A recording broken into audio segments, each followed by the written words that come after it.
Today, we are honored to have the former President of India, President APJ Abdul Kalam, to speak with us. President Kalam, thank you so much for joining us today.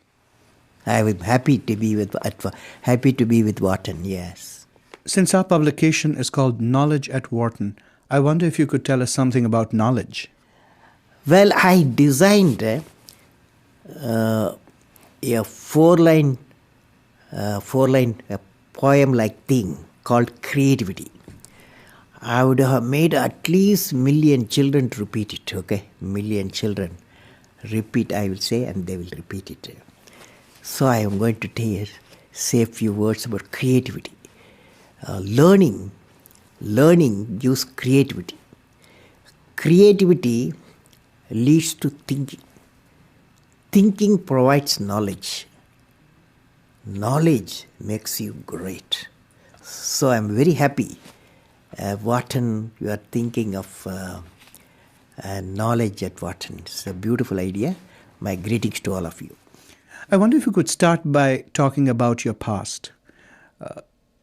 You were born in Rameshwaram in 1931. What are the biggest differences you see between India as it was then and India today? Well, I have orbited around the sun 76 times. You know what it means? You're 76 years old. Correctly you said it. So, in that 76 period, I have seen, and when I was a young boy, the Second World War coming into an end. And then I saw the effect of war and injuries healing. I saw India attaining the freedom 1915 when I was a schoolboy. I saw 1947, August 15, 1947, India achieving its freedom. It was a great, happy moment. I have seen the economic ascent phase in India in 1991, 92. Ascent phase started. Till then we had a lot of difficulties. I have worked with visionaries like Professor Vikram Sarabhai and Satish Dhawan, Dr. Brahm Prakash. I have seen a green revolution. I have seen white revolution. I have seen telecom revolution and growth of ICT, that is information communication technology. And I was involved in India's space program. It is one of our most successful program in the country.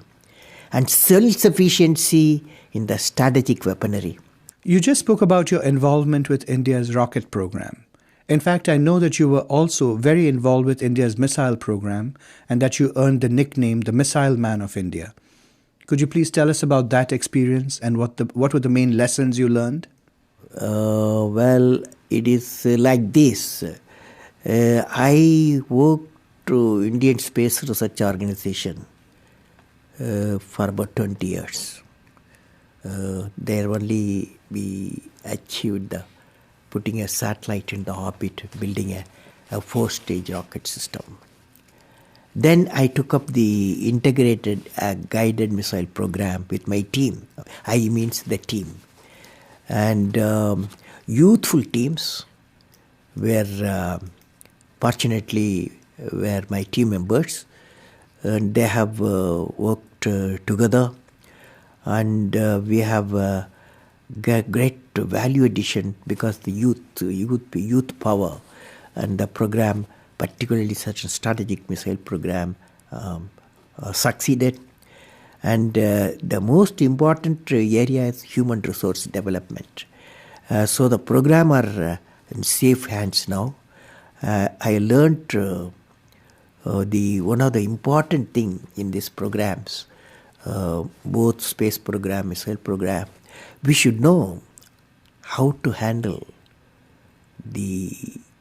not only how to handle the success, how to handle the failures.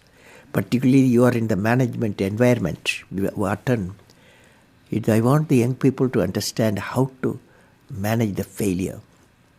Because any task you do, You have to come across problem. Problem should not become the captain of the individual or the project chief. And the project chief should become the captain of the problems and defeat the problem and succeed. So this is what I have learned. You played a key role in India's nuclear program in 1998. Could you tell us a little bit about that? Well, the main lesson I learned was how multiple technical teams and multiple departments of government of India could work together with the industrial partnership. That is a unique thing. How many people can, many teams can work together, get things done as a national need. This is it's a big experience I gained. You are known to be a deeply spiritual person. Have you ever felt guilty or conflicted about developing nuclear weapons? Why or why not? I realized that for my country's development, peace is essential. Peace comes out of strength. Strength respects the strength. Peace, that is how weaponized missiles were born.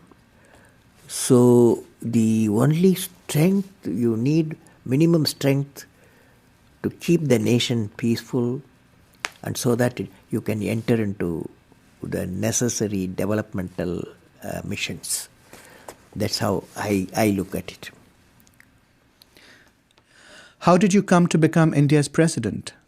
What leadership qualities do you think are needed to lead a country that is so huge, so complex, and so chaotic?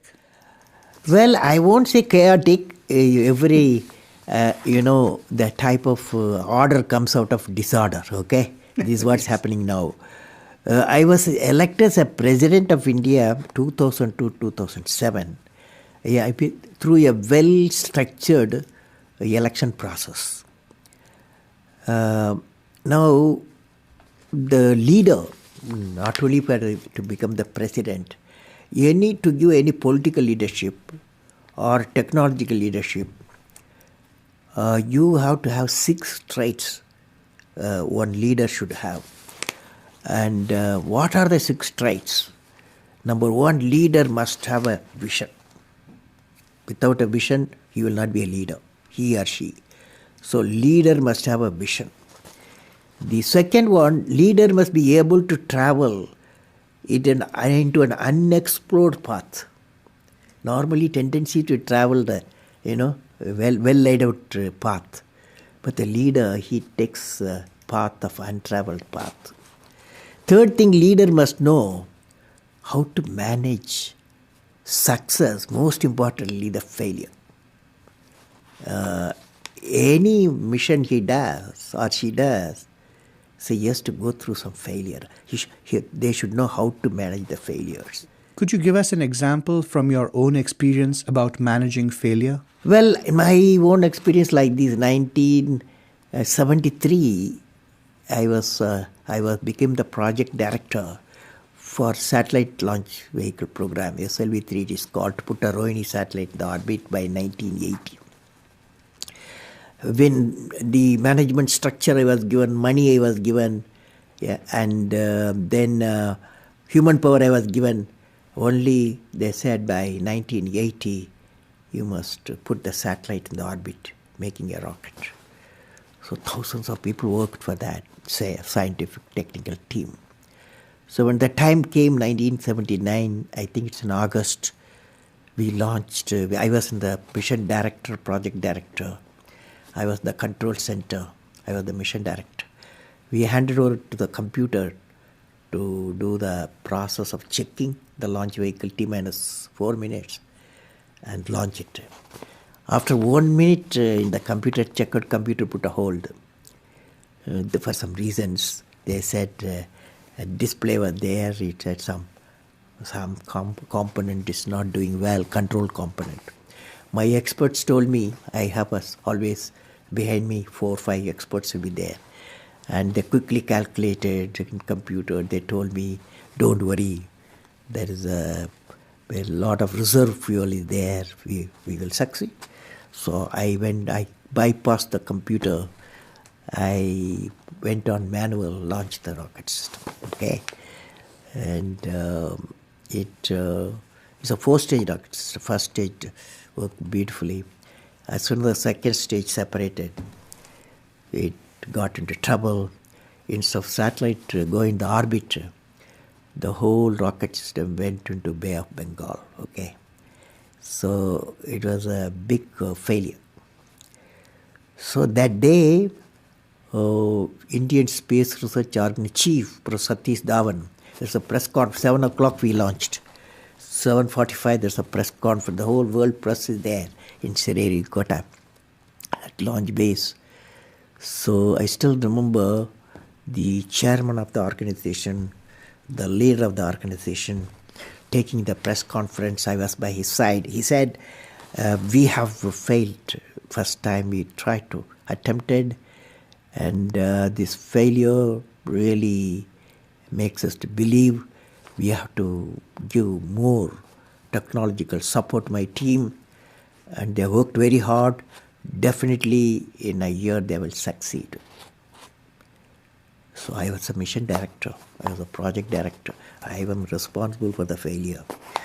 And he took the responsibility of failure as a chairman of the organization, and the leader of the organization. Next year, 1980, July, we succeeded. The whole nation was jubilant. There was a press conference. Professor Satish Dhawan told me, you go and take the press conference. Okay. The message is, when the failure occurred, the leader of the organization owned the leader failure. When the success came, he gave to his team. That the best management principle I have not learned previously. Any books have not taught me. I learned from that experience. Okay? That's a beautiful story. Thank you very much for sharing that. Next one, fourth point, leader must have a courage to take decision. That's our problem today throughout the world. Leader must have a courage to take decision. Fifth one, leader should have a nobility in management. I mean, nobility in management, a big question mark. So I believe leader should have a nobility in management. Every action of the leader should be transparent. You know what I mean? That is, leader should work with integrity and succeed with integrity. Leader should work with integrity and succeed with integrity. And I believe president, since you asked the question, has to be continuously in touch with the people. Rashtrapati Bhavan, where I was there, became a People's Bhavan. Instead of Rashtrapati Bhavan, it becomes People's Bhavan. And also I travel into the whole state, cutting across hill, deserts and sea. I was in touch with millions and millions of people. You had a vision for India in 2020. It was that gradually the differences between the countryside and the cities would disappear. Could you please explain your concept of the Pura and how that leads to this transformation? I'm glad you have studied my website, and I have explained the Pura concept in the keynote address. I'm going to do it today. Briefly, Pura is about giving a cluster of villages physical, electronic and knowledge connectivity so that the economic connectivity can emerge. We planned about 7,000 Puras for the whole nations, and it called Hill Pura, Coastal Pura and Plain Pura. And we believe this system, the Pura system, will bring the economic connectivity. That means employment generation potential increases, and I believe through Pura we are saying, and employment generation capacity, empowering the people for employment is indeed very vital in the rural environment so that prosperity will emerge. You have spoken about the need for India to become energy independent by the year 2030. How would that happen? Today all our fossil fuel dominating the energy sector throughout the world. The World Energy Forum predicts another 5 to 8 decades the fossil fuel will vanish because it is not renewable. So I have given to my country what is called energy independence. It's a three-dimensional approach. Number one, you go for solar power. Now solar power with solar cell efficiency today 15-20% is not economical. So I have suggested we should go for a CNT, carbon nanotube composite combination. That efficiency will go up, the solar cell efficiency will go up in the CNT background to 45 to 55%. Many of the research institutions are busy. In 3 to 5 years' time is going to come. So first is solar power source. Second is in nuclear power. Since we have got a abundant thorium-based nuclear reactors, definitely is one of the clean solution for the second area. Third area is the biofuel. Biofuel, one is ethanol route, another is biodiesel, jetafar route. This combination, all the three, definitely will give a freedom from the fossil fuel, and also it going to have an environment, clean environment, because by fossil fuel the cars what you drive here in Wharton, what you drive in Philadelphia, what we drive in India, what we drive in New York, what we drive in London, all 30 billion tons of carbon dioxide we are pumping. So to come out of that, energy independence. Technology plays an important role in your vision for India's future. How do social grids help make India a developed country? So what I believe is called societal grid. Societal grid has got three grids. One is Pura grid, and the another is e-governance grid, another is health grid. The idea is that knowledge grid empowers the village citizens with skill and knowledge. Health grid brings the super specialty health care available in the city to the doorstep of the rural citizens. E-governance grid, another grid is called e-governance grid, brings transparent governance. Is very important, but transparent governance to the citizen. And also all these four grids, the economic, it will lead to economic growth and societal transformation, because communication in all areas are available. During your years as India's president, what was the biggest leadership challenge you faced, and how did you overcome it? Well, first time I had to return what is called Office of Profit Bill to the Parliament. For the reason I felt that there was no transparent system of determining a post as an Office of Profit or not. So that is a major decision, because nobody, it's first time I happened to study that. I have to return it to the Parliament for reconsideration. It created its own dynamics in my country, but I felt I had done the right thing there. If you could rewind and replay the years of your presidency, is there anything that you would do differently? Is there anything that you would have liked to do that you weren't able to? Yeah, last year I came up with the idea, after finishing my 4 years term, and 5th year term starting at that time, I felt I must completely power the Rashtrapati Bhavan with solar power. And for that, a big proposal also emerged. And but then it created a lot of environmental questions. Rashtrapati Bhavan is a very clean environment with a lot of trees, flowers, and biodiversity centers. So the environmental people, they raised a lot of questions. Before I answered, my term was over. So that's one of the requirements, that is Rashtrapati Bhavan should be a first home in the country electrified by solar power. One last question. You are a gifted poet. Could you please recite some lines of your favorite poem for us?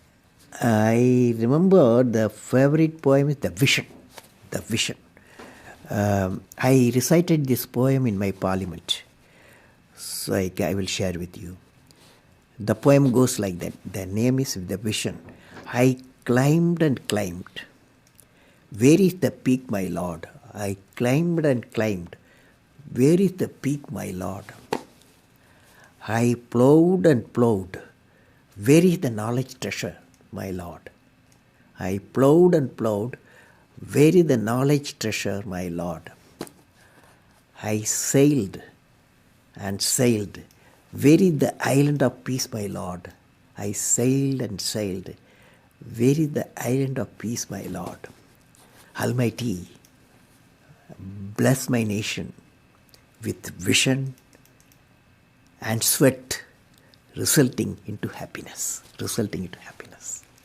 Thank you very much. It's been an honor speaking with you. Thank you for all the beautiful questions. My greetings to Wharton.